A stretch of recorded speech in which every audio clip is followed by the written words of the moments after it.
Olá, amiga ou amigo, aqui estamos nós mais uma semana para juntos aprendermos um pouco da Palavra de Deus, do seu amor por nós, da sua vontade para nós, através da história do povo de Israel e, em especial, através deste livro que é o livro de Deuteronômio. Eu convido-te a partilhares com os teus amigos, quer o link da Rádio Tranquilidade, quer os nossos canais YouTube ou Facebook, 2 minutos com ele. Faz gosto nesses canais, pois assim ajudarás outros a conhecerem melhor a Palavra de Deus, a conhecerem mais um pouco da Palavra de Deus. Nós publicamos diariamente nesses 2 canais pequenos textos da Bíblia com algum comentário. A semana passada nós vimos mais um pouco do que seria necessário para que os israelitas fossem um exemplo, fossem uma luz, fossem um farol para as nações ao seu redor quando eles entrassem na terra de Canaã. Esta semana iremos ver um assunto que é tratado de uma forma especial por Paulo nas suas cartas às diferentes igrejas, mas de um modo especial na sua carta aos Gálatas, mas que também aparece no livro de Deuteronômio, é claro. Esse assunto é a relação entre a lei e a graça. É exatamente da carta aos Gálatas o texto base da nossa lição. Ele vem no capítulo 2 e no versículo 21, onde Paulo diz assim: Não desprezo a graça de Deus, pois se alguém pudesse ser justificado pelo cumprimento da lei, então a morte de Cristo de nada servia. Podemos dizer que a relação entre estes 2 temas, a lei e a graça, é tão antiga quanto a relação do homem com Deus e a sua necessidade de perdão. Para que serve então a lei, podemos nós perguntar.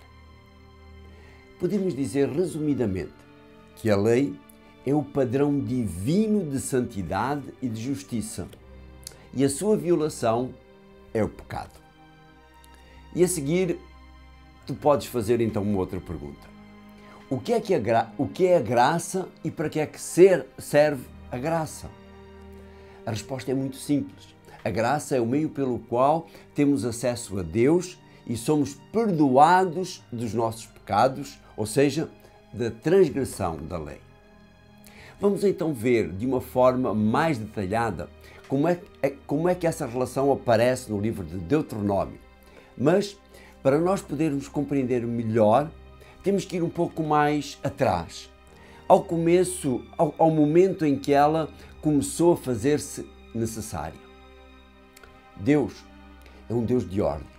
Ao criar o universo, Ele criou leis que regem todas as coisas no universo, leis que permitem o funcionamento ordenado de tudo que está à nossa volta, inclusivamente o relacionamento entre os seres inteligentes e esse relacionamento entre os seres inteligentes e Ele próprio. Mas aos seres inteligentes Ele deu-lhe algo mais, deu-lhes a liberdade de escolha ou o livre-arbítrio. Antes do mesmo ter sido dado ao ser humano, ele já existia no céu, entre os anjos, e foi por ele existir que Lúcifer fez a sua escolha. Ezequiel retrata essa escolha no capítulo 28 e no versículo 15 do seu livro, no versículo 15 e no versículo 16. Ele diz no versículo 15, tudo o que fazias era perfeito desde o dia em que foste criado, até que começaste a praticar o mal, em função da escolha que fizeste, é claro. Depois no versículo 16, ocupavas-te a comprar e vender, e isso levou-te a cometer violência e a fazer o mal. Os mesmos princípios estabelecidos para a humanidade na lei de Deus já existiam no céu, na relação entre Deus e os anjos e destes para com Deus. A liberdade dada ao ser humano de obedecer ou não obedecer a esses princípios é a mesma que sempre foi dada aos seres criados por Deus e, logicamente, sofrerem as consequências disso. A justiça de Deus, se calhar, poderia ser igual à justiça humana. Errastes, azar o teu. Tens de cumprir a sentença pelo teu erro. Quer te arrependas, quer não te arrependas. Para Deus, em caso do ser humano pecar e ele se arrepender, mas se arrepender verdadeiramente, existe o perdão. É como se a pessoa não tivesse cometido esse erro. E a isso chama-se graça. A lei de Deus, a lei que Deus deu aos israelitas de forma escrita em tábuas de pedra, era a lei que sempre existiu no céu, no Éden, na terra de Ur, onde vivia Abraão, que era aceita e obedecida por Jacó quando se mudou para o Egito e que acabou por ser esquecida à medida que a sua descendência se foi conformando com o modo de vida que levava no Egito. Essa era e é a lei que regula a relação do ser humano para com Deus e entre os próprios seres humanos.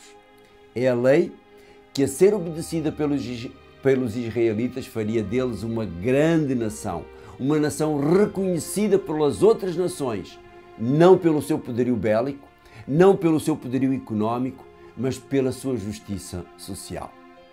Por isso Moisés se dá ao trabalho de recordar todas as leis dadas aos israelitas durante a sua jornada até ali. Esse recordar tinha razão de ser. Eu gostaria aqui de destacar 2 versos, dentre muitos, que nos mostram essa razão ou essas razões. Vê aquilo que diz o capítulo 17 e o verso 19 do livro de Deuteronômio. Deve tê-la sempre consigo para a ler durante toda a sua vida, para aprender a respeitar o Senhor, seu Deus, para cumprir tudo o que está nesta lei e pôr em prática todos estes preceitos. Outra razão vem ainda no capítulo 32 e no verso 46, onde Moisés diz ao povo: disse-lhes, prestem bem atenção a todas as palavras que hoje vos dirigi e deem ordens aos vossos filhos para cumprirem todos os mandamentos desta lei.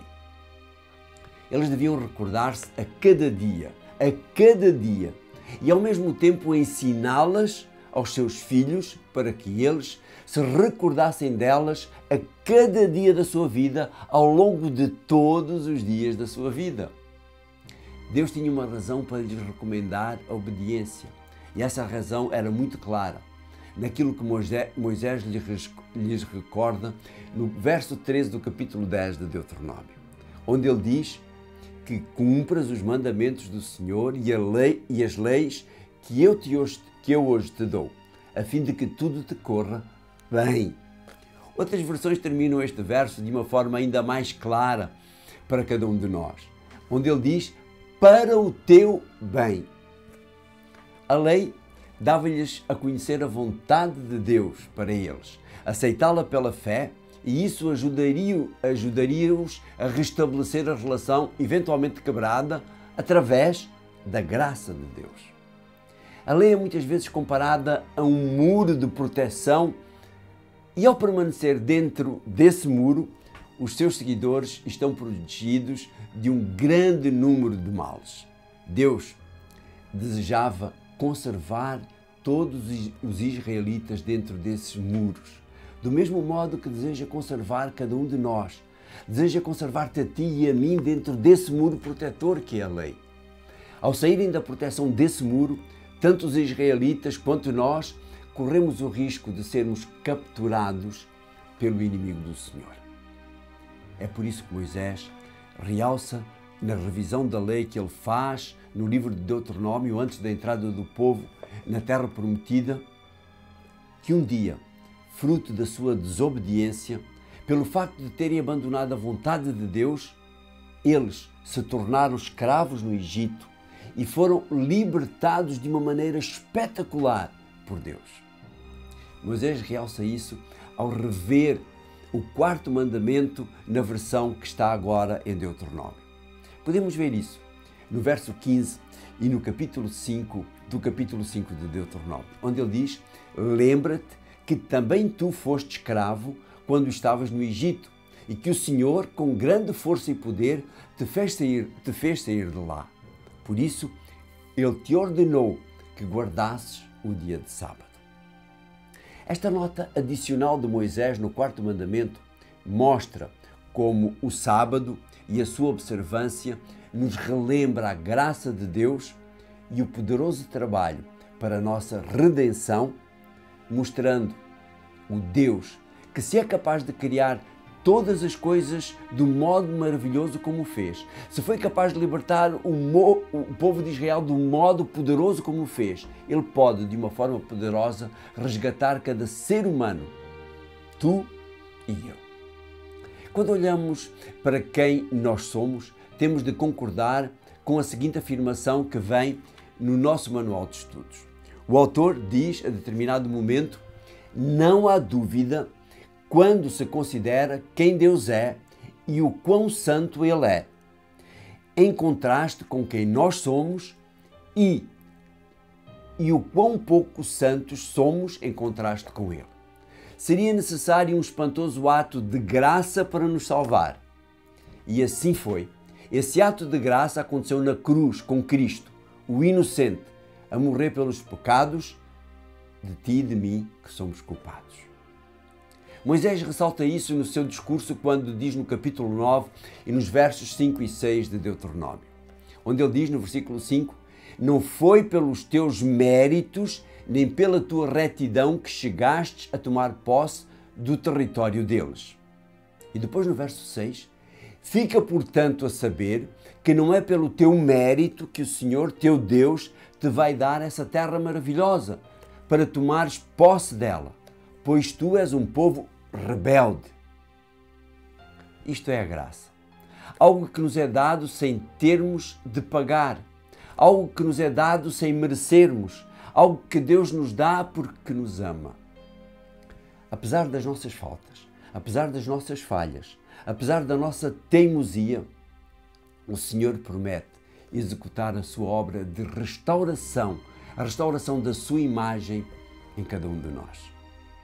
O Senhor dá-nos a salvação pela graça. Agora, com a sua lei presente na nossa mente e com a ajuda do Espírito Santo, capacita-nos a obedecer. Nós podemos concluir a nossa lição do mesmo modo que o autor de Eclesiastes termina o seu livro. Ele diz, no penúltimo versículo do capítulo 12, no verso 13, é tempo de concluir. E já tudo foi dito. Respeita a Deus e guarda os seus preceitos. Isto é tudo para o homem.